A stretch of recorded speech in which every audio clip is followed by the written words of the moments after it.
مرد بھی عجیب ہے، محبت عورت کا جسم دیکھ کر کرتا ہے۔ عورت بھی عجیب ہے، جسم دکھا کر مرد سے عزت کی امید کرتی ہے۔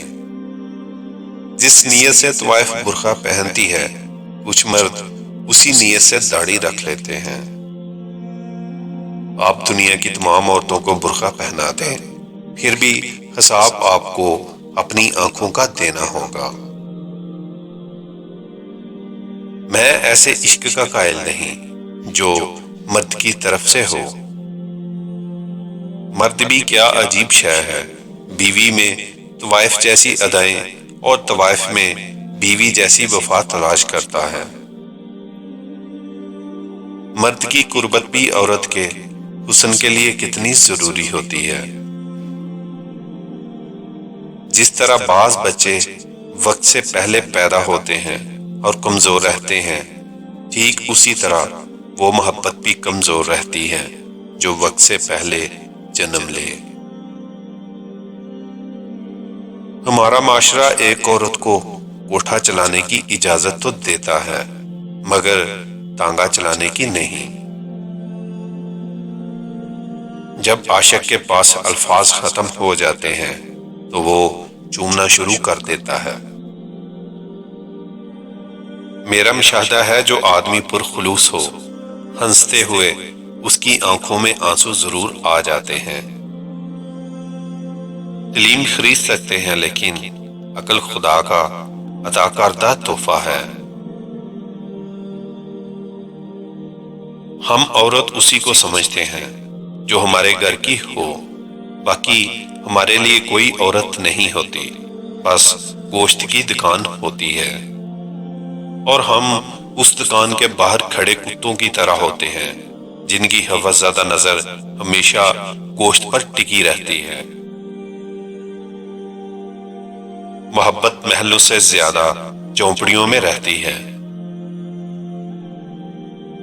تم صرف خامیاں ہی دیکھتے ہو، اچھائیوں پر تمہاری نگاہ کبھی نہیں پڑتی۔ اگر تم کبھی بھی مجھ سے نفرت نہ کرو تو تم مجھ سے ہمیشہ محبت بھی نہیں کر سکتے۔ انسان اسی قسم کی الجھنوں کا مجموعہ ہے۔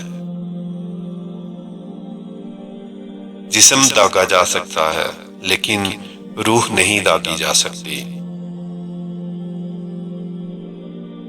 ہر انسان دوسرے انسان کے فال پرکھنے کی کوشش کرتا ہے، یہ انسان کی فطرت ہے جسے کوئی بھی حادثہ تبدیل نہیں کر سکتا۔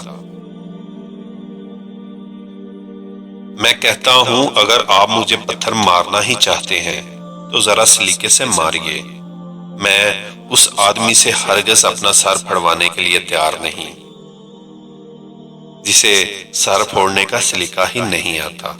تو سیکھیں، دنیا میں رہ کر جہاں آپ نمازیں پڑھنا، روزے رکھنا اور محفلوں میں جانا سیکھتے ہیں، وہاں پتھر مارنے کا ڈنگ بھی آپ کو سکھانا چاہیے۔ انسان کو مارنا کچھ نہیں، لیکن اس کی فطرت کو ہلاک کرنا بہت بڑا ظلم ہے۔ طوائف کا کوٹھا اس سے بہترین کوئی اور گھر ہو نہیں سکتا۔ بیوی گھریلو اور سگی قسم کی ہو تو اسے گالی نہیں دے سکتا، اگر طوائف ہو تو گندی سے گندی گالی بھی اسے دی جا سکتی ہے۔ حسن اگر پورے شباب اور یوبن میں ہو تو دلکشی کھو دیتا ہے۔ یہ سماج طوائف کا کوٹھا ہے اور میں منٹو ہوں، نہ پنجابی ہوں، نہ مہاجر ہوں، نہ سنی ہوں، نہ شیعہ ہوں، نہ لبرل ہوں، میں منٹو ہوں۔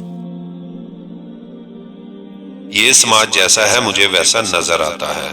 بیشتر دکاندار جھوٹ بول کر سودا بیچتے ہیں، بیشتر خریداروں نے چہرے پر نقاب سجائے ہوئے ہوتے ہیں۔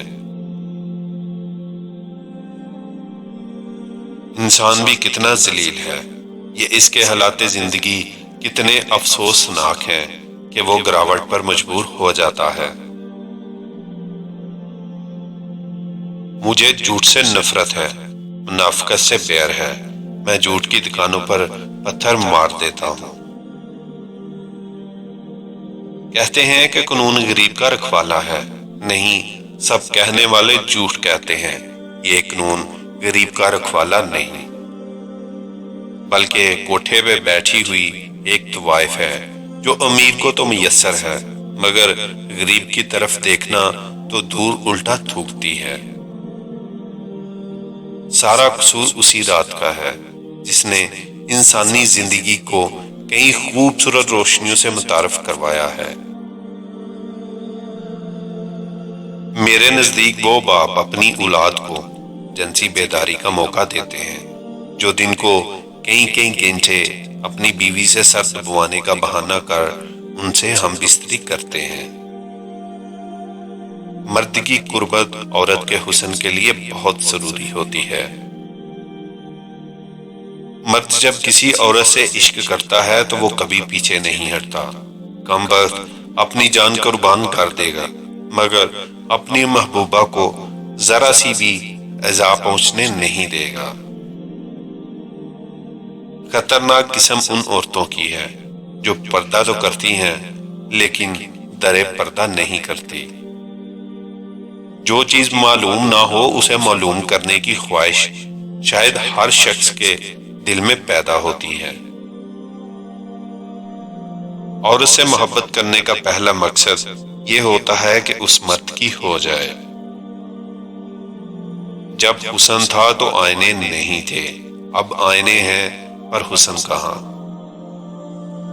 جب تک اس دنیا میں عورت، شراب اور پھول موجود ہیں، انسان ضرور بہکیں گے، اور بہکا ہوا انسان عورت، شراب اور پھول سے زیادہ خوبصورت ہوتا ہے۔